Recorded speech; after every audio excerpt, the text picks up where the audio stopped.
Cage Minds, we got with us the freight train, Cody East. Thank you for the time, Cody. Hey, what's going on, guys? So it's been a while since we talked to you. Fight fell out. You ended up having a fight in California. So I'm figuring you got some stories to tell us, because I may be totally mistaken, but I swore I saw you weigh in against Dave Huckabee a couple weeks ago and not fight him. Yeah, me and Dave, fight was looking good to go, and we weighed in, and all of a sudden he got food poisoning, I guess. So he pulled out. Well, before that, Roy Broughton's guy pulled out, and we're fighting on the reservation, so it's not sanctioned. I was gonna fight Roy and Huckabee the same night. I was gonna fight both guys. They're gonna let me take this opponent, fight two guys in one night. Some crazy thing, but then Roy's guy pulled out too, so I ended up fighting him. So you guys were gonna try to do a mini tournament that night, basically? Not even a tournament.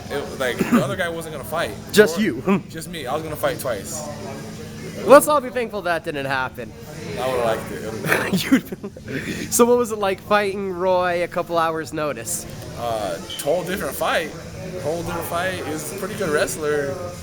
He took me down, and I think the first time I've been taken down in a fight, so it was kind of weird, but landed some good elbows from my back and got up, and I got with a little head kick, changed the channel for a second, but then took him down and pounded him out? Dropped him with a Superman punch, and then finished him from there. He tapped out due to strikes. Were you surprised about that he just kind of gave? Watching the little Periscope video that was up of the fight they had, it was kind of hard to see. Yeah, it was weird. It was weird. I didn't know what was going on. I was just happy to win. I didn't care. Just happy to win. Yeah. So then after that, Global kind of put out a little poster, and it sounded like there was going to be a tournament. Junior Lugo, Roy Broughton, yourself, and Dave. But that's not happening now, right? Yeah, the tournament's not happening due to the fact that a bigger opportunity came up. I mean, I got a call to fight for Legacy 51 in Minnesota, and it's going to be on the show with UFC looking for a fight, so I got to take that opportunity. So Dana White and the whole crew are going to be up in Minnesota, it sounds like, screaming and doing their little deal. For you, was it surprising to have Legacy give you an opportunity and not add, you're defending your title, you're their heavyweight champion? Isn't that strange? It's kind of weird because my belt's not really on the line. I don't really understand it. I think it's more like Dana White said, hey, I want to see this guy fight one more fight, and let's get him the UFC. So, I mean, it's not about how big the win is. I guess, like, defend my belt. I'm already there. They just want me to, I guess, showcase one more good fight. Okay, I'm going to take a time out from the interview and criticize the UFC. I love you, Cody. None of this is about you. The UFC said, we're going to find a fighter. We're going to find unknown prospects. You got 10 wins, right? 12. 12 wins now. 11 King of the knockouts. Cage, tied champion, Legacy champion. You're not exactly the kind of guy I expected we were going to see on this show, and I think the most of America would agree with it. We've seen you in a couple Access TV main events. You're not that undiscovered fighter. You're a guy that should already be there. Yeah, I'm in the top 30 in the rankings for heavyweights in the world. I mean, that's all organizations put together. I'm like 32. Yeah, I should already be there, but talking to my coaches, I mean, this is a better opportunity. Instead of just going straight in, I'll come in, like, kind of like stage Northcutt. He came in with more notoriety, more eyes on him. So, and then also that Miguel guy, right? He just called out CM Punk on the last episode. Yeah. So you're gonna grab the mic and just call out Cain Velasquez, or what? I'll work my way up to him. I mean, there's a few guys I need to take out first, and we'll see. So I believe there's 40 guys in that UFC heavyweight division. So you're in the top 40 already. You said 32. So yeah. You're already ranked within there. I'm ahead of a few guys I'm ahead of a lot of guys that are in the UFC. I mean, so it's weird, but I'm about to be in there. So now it's just my job to show what I can do. Kevin Asplund, a Bellator vet. A couple people have told us he hits really hard. What are your thoughts on the fight? He hits hard. All heavyweights do, I guess. He's been fighting since 2002, so I was like 14. He's been through some wars. My brother fought him, so my brother gave me a good look on him, and he's gonna be smart. Did Tyler say how long ago that was? This is my brother this time last year. Oh, it was? So it's gonna be a good fight. I mean, I think it's a perfect fight for me to really showcase what I can do, stand up, because he's gonna be right there in front of me. I just can't get hit. Too hard. Too hard. I want to get hit. So from the last fight, how much has that been working on that defense? Like you said, you got caught by that head kick. You don't want that to happen again. Yeah, I don't want that to happen again. I don't think this guy can throw a head kick. I don't see it, but you never know, I guess. I'm more worried about those overhand lefts, rights, and just bombs. And then talking about the heavyweight division, what have you been seeing, looking at those guys at the upper echelon?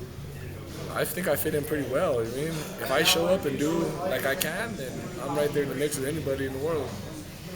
So you got this call. Was there any mixed emotions getting this at first, getting the opportunity? Like, I'm pretty sure you're like, dude, how many times are you guys going to tell me one more win and I'm in? Yeah, you mean, I'm happy, and then, but I'm like, well, you guys told me this before, but this one sounds like for real, I mean, so we'll see. Just gotta, when I get there, I'll believe it. So kind of right now hasn't set in yet, because I don't want to get too excited for nothing. I just gotta focus on this fight, win, and then get in the UFC, start going to work. Last time we're talking to you, the new thing was the strength and conditioning, and you're looking in good shape. So what's been new with the camp? What are you doing different? Yeah, just staying in strength and conditioning, staying my weights, and working my wrestling, just staying on it. Staying busy, trying to keep my cardio there. So, be ready.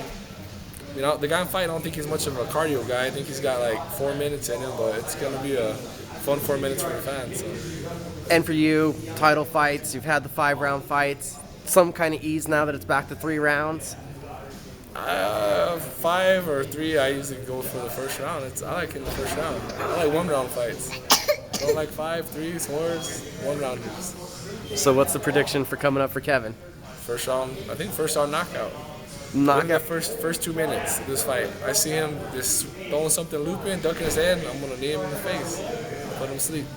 We know the wrestling, we've seen the hands, we've seen the knees. What else are you really working to put together, you feel, to round out your game? Start pumping my jab, you mean? I like to pick him apart a little bit, get him desperate, and then really capitalize on a mistake that he makes.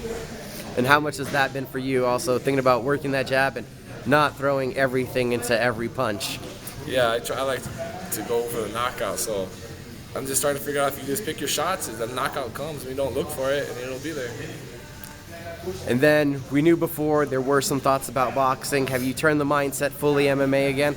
Well, the UFC, I mean, that's it. The UFC, yeah, that's a done deal. So, yeah, as of right now, I'm focused just strictly on MMA. So with this opportunity coming up, with it being on the Dana White portion of the reality show, do you guys know Legacy is going to be on the Access TV card? I'm expecting. Yeah, it is. Definitely. I'm not sure where I'm at on the card, but I should be I'm their champ, so it's a weird situation. I don't know how they're going to do it. I don't know if they're going to pretend like they discovered me, or I don't know. I don't know what to do with this. Kind of going to be interesting, right? Yeah. Come on. This is why I keep acting crazy. Oh, I already showed the camera. We also have Daddy Cody East here. So yeah. What's it like having the kids around the gym and keeping that motivation in front of you? It's fun, man. It's cool. They're hard and they're here because they're wild, but it gives me motivation to win. I got to win for them and give them everything they want, give them a good life. So. And then what is the message for the UFC heavyweights? We know you're planning on getting there. I mean, just be ready. I'm coming, and I'm like, guys, be ready for war. And a lot of you guys, I should be able to slice them pretty easy. So I'm looking this time next year to be somewhere in top 14, fighting guys, top 14, maybe better. So we'll see. And then last off, who do you got to shout out to? Who do you got to thank? Just all my sponsors, everybody. Love my babies, Uncle Frank, Mom, Dad, Tyler, everybody. Just Michael John and Legacy, I guess, for helping me get this fight. And now it's on me. Legacy 51, Cody East, Kevin Asplund. Everybody watch out.